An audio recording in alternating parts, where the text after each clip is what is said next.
What is good, everybody? It's your boy Go back with another one. Let's get right into it. Hey man, the Phoenix Suns are playing the Lakers. The Phoenix Suns are playing the Lakers. Coming up here on hold on. Alright, y'all. I'm back. So the Phoenix Suns are playing the Lakers. That's gonna be a really good, interesting matchup. It's my team versus Hitman X's team. Hopefully my team can come up big and shut down Booker and Chris Paul like I shut down Hitman X. So let's hope the Phoenix Suns get this L and lose by a blowout. I hope that King James is ready to ball and ready to take names today.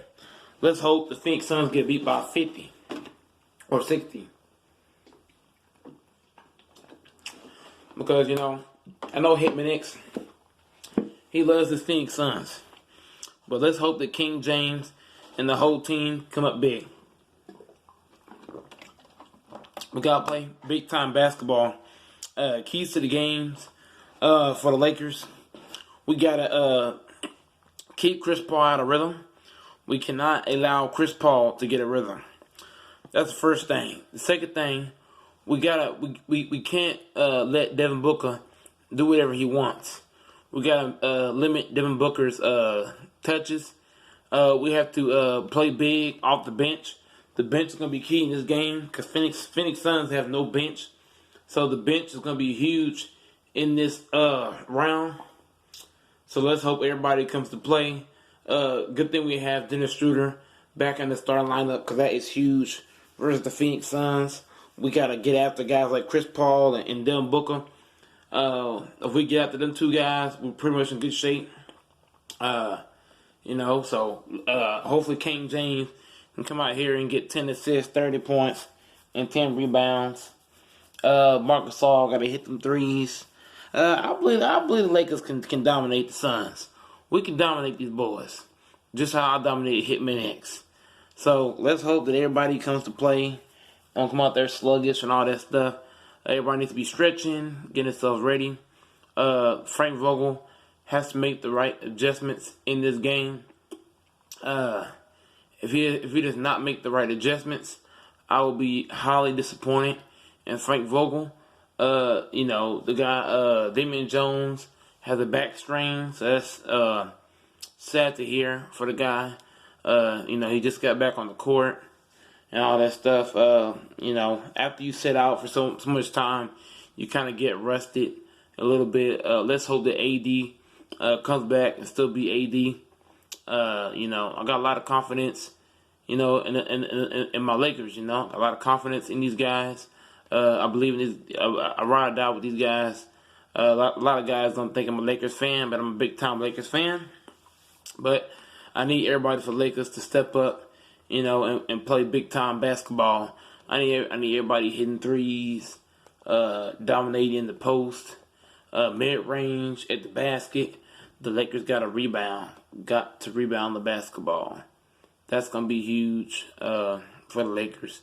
Is rebounding. Secondly, we got to keep the Phoenix Suns out of transition. The Phoenix Suns are a team.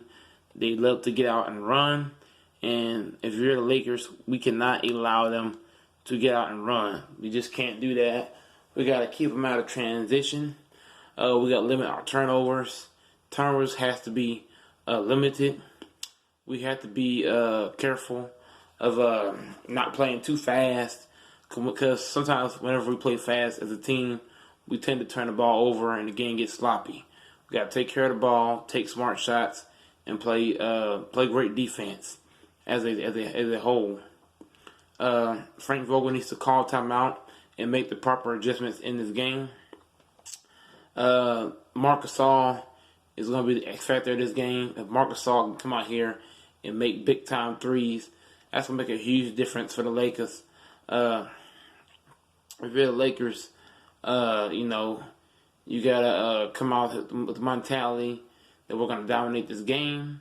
We got to come out like last game. Last game, Dame did get 35, but it wasn't a game changer.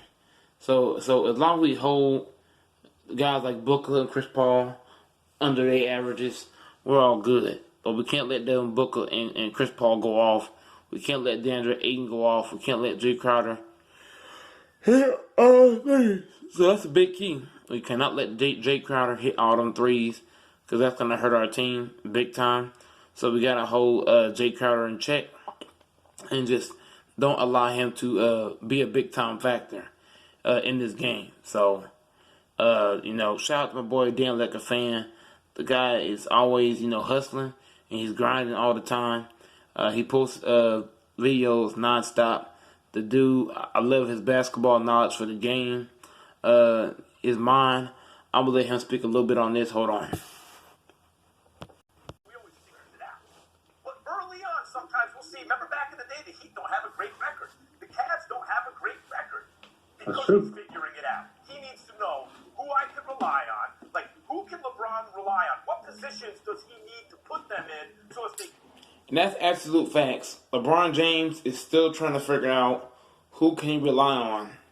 And that's going to be crucial coming up in the next 40 games is that LeBron James, hopefully he figures out who he can rely on and who he can't. Fail at one thing, they can succeed at another. What's up, Kevin? It takes like it's an incubation period, basically, with LeBron. I think we're also seeing that. There's some fatigue, yes. You're right, some guys need a little more effort would be nice, but really it's...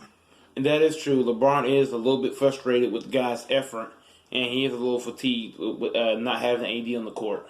AD's not there, and Schroeder's not there, and LeBron's trying to figure the rest of these guys out, and they're on the road. They Absolutely. ran into a buzzsaw. Stephen A., they get a pass from me. I mean, that's fair. That's pretty much the video right there. They didn't say nothing too crazy today, guys, to be honest. I feel like they were on point. I mean, Stephen A., they're both right. You could technically give them a pass due to injuries and the position we were. I'm not going to give them a pass. I hold them accountable similar to Stephen A. I feel like they need to step up and play with more effort. I mean, Stephen A. already touched on that, so I'm not going to repeat what he said. But yeah, what do you guys think in the comment section? She said, I'm here at work. That's what's up. That's what's up. They just analysts. They're not a player. I mean, yeah. Lakers' effort looks pedestrian. The Lakers are not giving a lot of effort because they're just cruising into playoff time. The Lakers are not worried about the regular season. The Lakers are worried about the playoffs. So I don't think the Lakers are going to go as hard as people want them to because they want to make sure they're healthy. The Lakers are an old team. You know what I'm saying? So the Lakers have a lot of injury history. So whenever you have an injury history and you got a player like LeBron that's old, you got to take it easy through the season. Playoff time come, Lakers will give more effort come playoffs. That's a fact, but they can still break down the game from time to time. He said no pass from down. I agree. Like, you can't give them a pass for the effort was trash last night. After that first quarter, the effort just stopped. I don't know what it was. It's like they got discouraged by the shots that Utah was hitting. But yeah, I mean, I thought this video was going to be, they're going to say some crazy, like sometimes they really say some out of control stuff. Now let's see if there's anything else that came out, because people were telling me, Dan, react to ESPN. So I thought something real crazy was about to go off. Let's see if it says Perkins, it says LeBron and the Lakers will regroup and come back strong. All right, let's hear this take right here. I'm curious. Kendrick Perk. We gotta go through the little commercial, so I'm just gonna mute it while they go through the little commercial. Man, Lakers. But yeah, guys, Lakers pretty have much been just cruising. Too crazy. That's all it is. On the recap last night, but let's see. Maybe Perk. Maybe it was this take. They were trying to minimize Dennis Schroeder's actual production to this team just because he's not one of the big three. And a lot of people do not realize that Dennis Schroeder is a big-time player for this team on both ends of the court. Hey, bro, this team is so deep. We don't have a big three. We have a big two, and every other night, any given player could step up and That's facts. Every night, all you need is one or two of the guys to step up. Give us, the scoring punch, defensive punch, whatever we need. But you can just see the biasness in these analysts. Like, they're drinking the Kool-Aid because they know that, okay, Brooklyn has a lot of firepower. Whoop-de-doo. By the way, they beat the Clippers last night without Kevin Durant, so good on them, but it's still a regular season game. A lot of these analysts are already giving the Brooklyn Nets the title this early in the season as if... And that's what a lot of people are doing right now.